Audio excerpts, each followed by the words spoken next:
Sa Pilipinas, busy sa paghahanda para sa Valentine's Day. Ayan, kitang-kita nyo naman, sobrang handang-handa. May pa-roses pa yan. Ayan, may pa-pilals-pilals pang nalalaman. Ayan, may pa-cake pa yan. Sana all may kulay sa Valentine's Day. Sana all may jowa.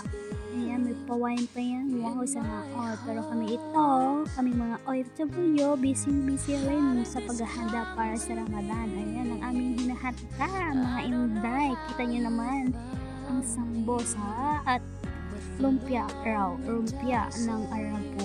Ayan, may anay po yan, nagawa handang-handa na rin para sa kaparating na Ramadan. Ayan, busy ang mga inday sa paggawa.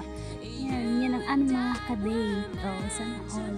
Kaya ano pang hinihintay nyo? Mag-OFW na rin kayo. Masaya dito lahat. Dito mo mararanasan ang iyong hinahanap. Charot. Joke lang.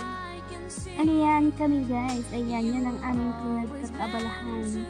Ang aming paghahanda. Sa Pilipinas, busy sa Valentine's. Kami busy sa paghahanda para sa Ramadan.